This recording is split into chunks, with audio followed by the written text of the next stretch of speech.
The most deceptive, lying president in history finally told the truth. Somehow, it was more shocking than all his deceptions. When you do testing to that extent, you're going to find more people, you're going to find more cases. So I said to my people, slow the testing down, please. Slow the testing down?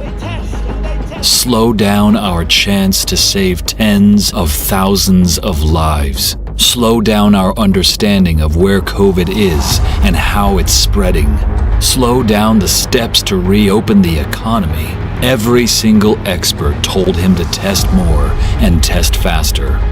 And now we know his response. Slow the testing down, please. That's why this November, more than ever, the choice is clear. It's America or Trump. Hey, Donald, your campaign manager told you 1 million fans wanted to come to your first big rally. Turnout in Tulsa? A dud. You've probably heard this before, but it was smaller than we expected. It sure wasn't as big as you promised. Honestly, we're not surprised. We've seen that you're shaky. Can't keep your polls up. And it's getting worse. You talk a big game. The event in Oklahoma is unbelievable. The crowds are unbelievable. They haven't seen anything like it. And can't deliver. Sad, weak, low energy. Just like your presidency. Just like you. The Lincoln Project is responsible for the content of this advertising. We will never forget them, nor the last time we saw them. As they've slipped the surly bonds of earth to touch the face of God.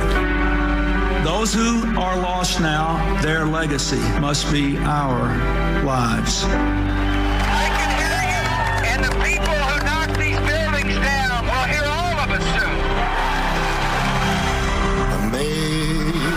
Amazing grace. I am dispatching thousands and thousands of heavily armed soldiers. We dominate the streets. I won't traffic in fear and division. I won't fan the flames of hate. It's time to pick up our heads. Remember who we are.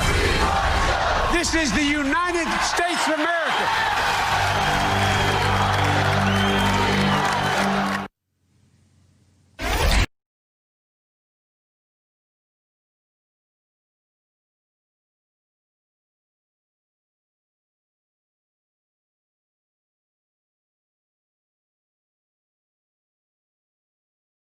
To you. You have my word on that.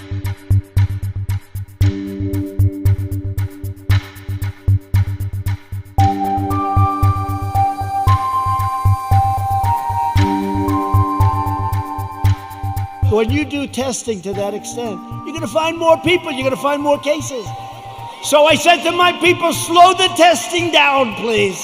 It was a comment that he made in jest. It's a comment that he made in passing. I don't kid. Let me just tell you. Let me make it clear.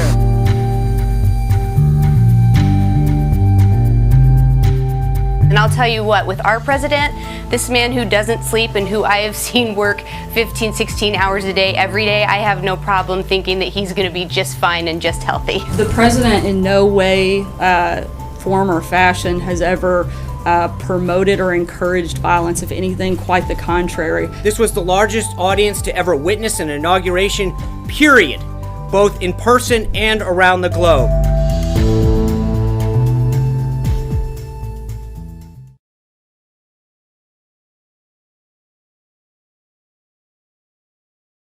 Eugene, it's just a remarkable roadmap. If Joe Biden chooses to follow it, it's from a group of Republicans, so take it for what it is. But basically, attacking Donald Trump with his own smallness. Yeah, I hope in, say, February of next year, I get to see President Joe Biden present the Presidential Medal of Freedom to the members of the Lincoln Project, because they are doing these incredible ads that do just what great political ads are supposed to do. They come at you not only at your intellect but at your heart and at your gut, and they use emotion and image in a very powerful way. I won't be a broken record. I have backed Democratic Party poobahs for years to learn from their Republican counterparts how this is done. Now, I think they're getting a lesson in real time. But I think these are really effective ads, and they have the bonus of so getting under President Trump's skin that I just think it's great patriotic work that they're doing, and nothing that they're saying is anything but God's gospel truth. It's absolutely the truth, and the truth, we have to hope, will set us free. Infamous words that the president used about wanting the testing to go down, and those words are going to chase him all the way to Election Day. Absolutely. And, you know, the irony of all this, Lawrence, is not so much that the testing shows who has the virus, but so many more people have had the virus because they haven't been tested and we don't know about it. I was listening to the report, and you were talking about young people giving it to their grandparents. I haven't talked about this before, but my mother died about 6 weeks ago. She was 91 years old. She seemed perfectly healthy. The nurse called and said she seems to have a pneumonia, and by the time we got there, she was gone. And it's undoubted that she probably died of coronavirus. One of her nurses tested positive for it later on. And she's not one of those 120,000 people that we're measuring. There are many, many more people that have had the virus than we know about. And in fact, the testing that we do is meager compared to what we need to do. I mean, there may be 50,000 tests a day. We need to be doing 5 or 10 times that. So it's just it's a tragic thing that we're seeing. And we see a president who is colossally irresponsible, as you showed earlier.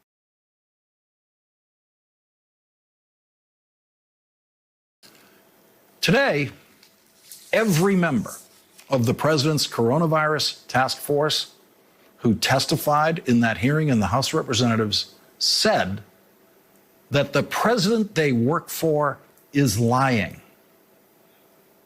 Has President Trump ever directed you to slow down testing for COVID-19 in the United States? Dr. Redfield? No. No, sir. No, Congressman. I know for sure, but to my knowledge, none of us have ever been told to slow down on testing. Today, Donald Trump said that White House staffers, like the press secretary, for example, were lying when they claimed that he was joking when he told his rally audience on Saturday that he wants to, quote, slow the testing down. Here's what Donald Trump said about that today.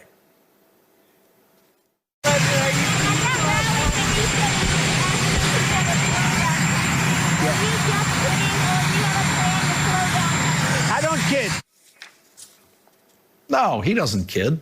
So that's Donald Trump saying that he meant every word of this.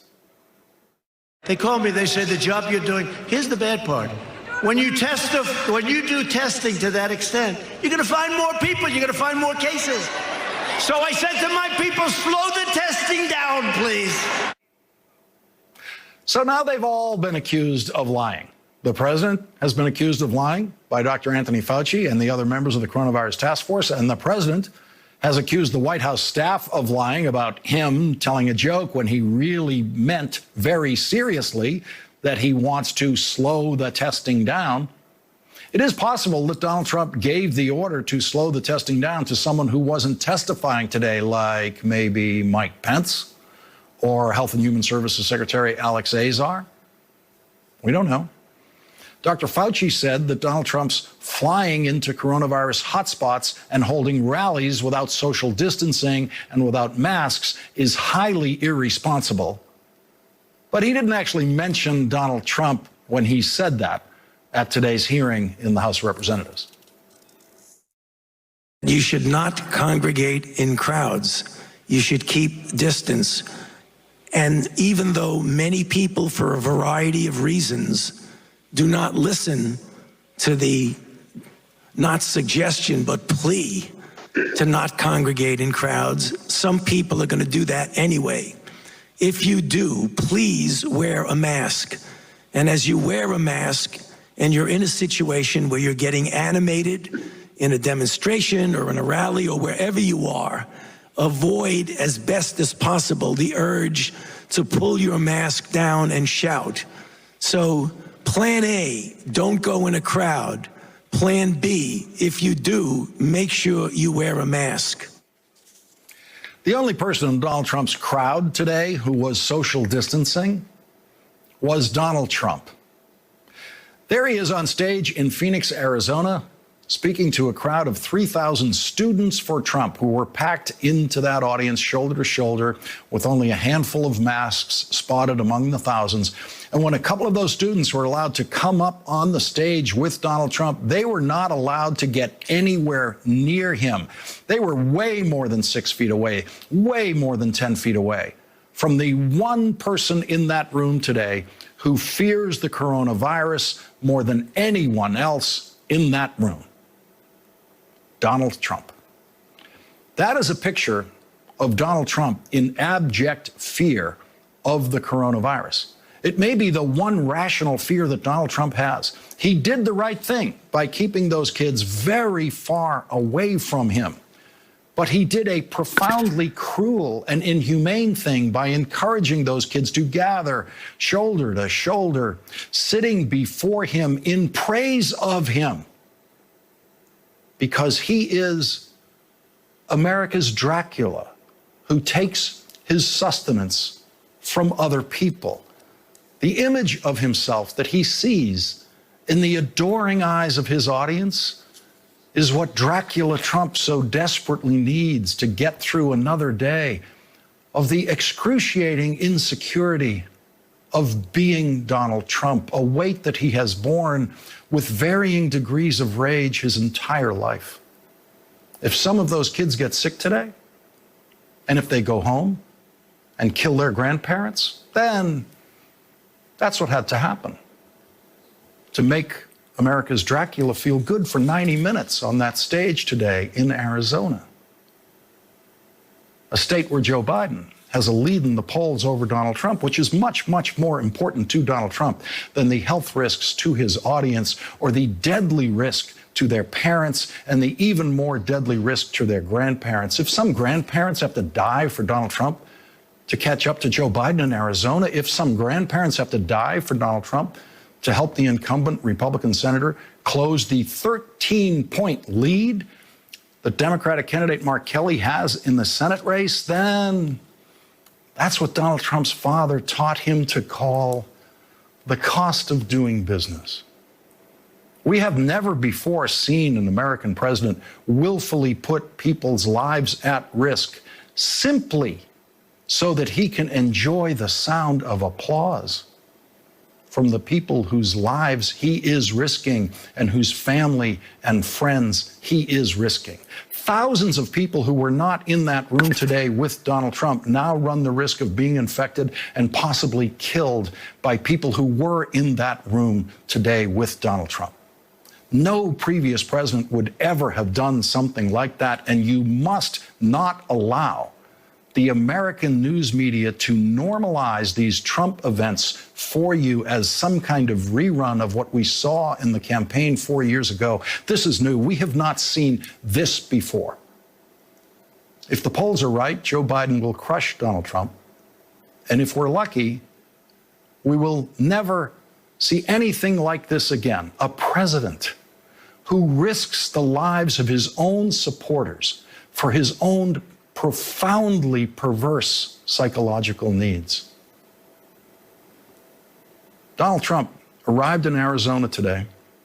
When he arrived, the state reported yet another record high for new coronavirus cases and a continued rise in hospitalizations. Today, Arizona reported a new high, 3,593 new cases of coronavirus.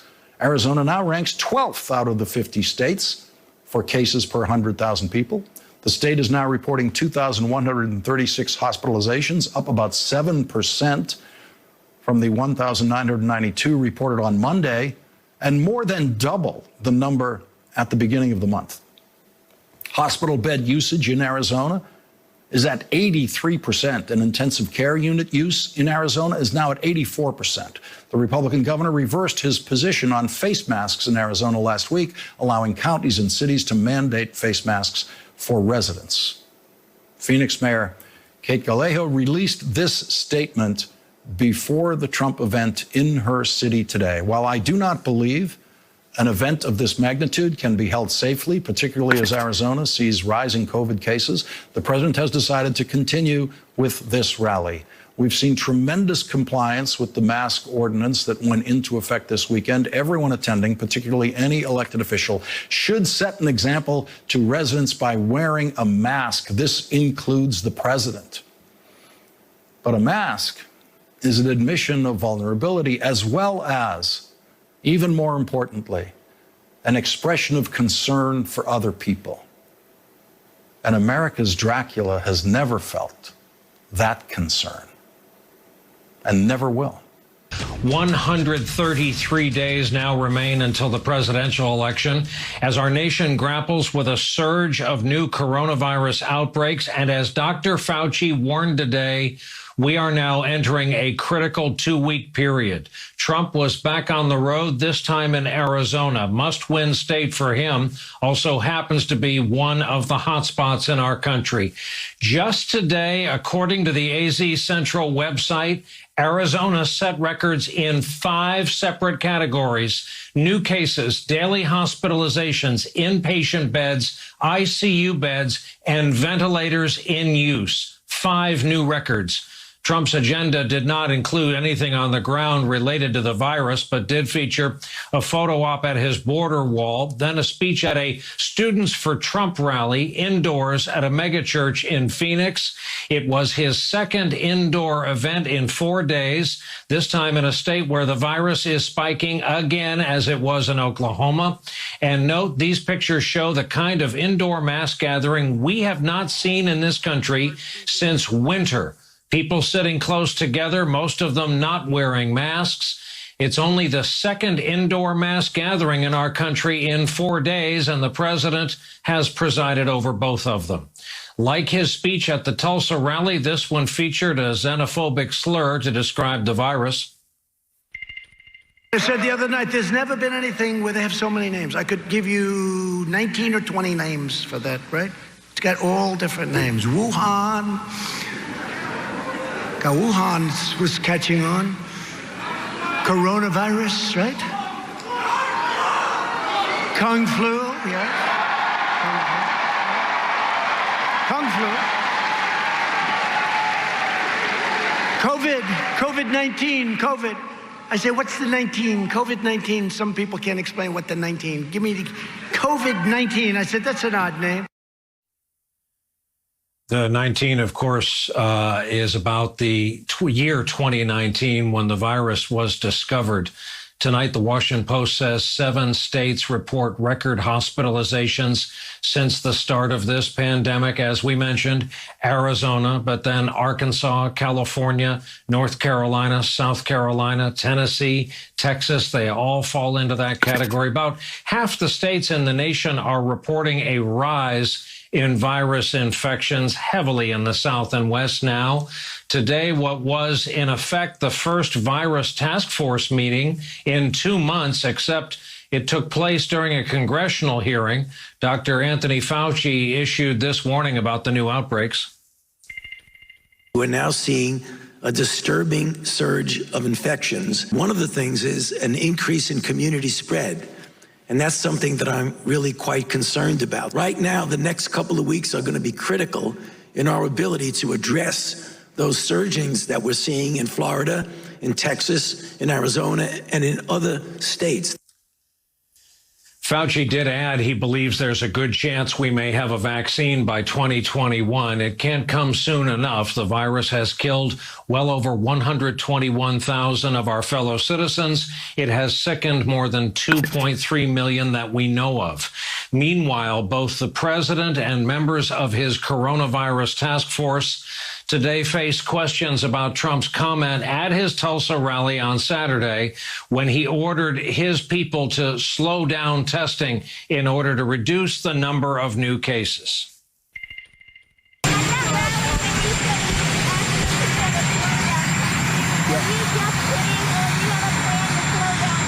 I don't kid. As a member of the task force and my colleagues on the task force, to my knowledge, I know for sure, but to my knowledge, none of us have ever been told to slow down on testing. We're going to be doing more testing, not less. All of us have been and continue to be committed to increasing readily, timely access to testing. This afternoon in Phoenix, Trump again made two more false assertions that contradict what we're seeing and what we've heard from the medical experts. We're doing so well after the plague. It's going away. They'll say, we have more cases. Now, look, we want to do testing. We want to do everything. But they use it to make us look bad. We do all these tests, and we find pockets, and we find people, and we find cases, and they say the cases have jumped. Meanwhile, a new report from the Daily Beast, co-authored by Sam Stein, who's standing by to join us, says Task Force Coordinator Dr. Deborah Birx told the nation's governors in a call on Monday that it was vital that they ramp up testing. That comes as the New York Times reports what would be something of a switch, a change in the power dynamic, if you will. The European Union considering blocking Americans from entering the EU because the U.S. has failed to control the virus. Times also reports Saudi Arabia has effectively canceled the Hajj, the annual pilgrimage to Mecca, for what some scholars say may be the first time in its history. Amid all of this, Trump is continuing to spread unsubstantiated allegations against voting by mail, which many states already do and others are considering during this pandemic. Here's what he said about it just tonight. The Democrats are also trying to rig the election by sending out tens of millions of mail-in ballots using the China virus as the excuse for allowing people not to go to the polls. Mail-in ballots is a disaster for our country. This will be, in my opinion, the most corrupt election in the history of our country, and we cannot let this happen.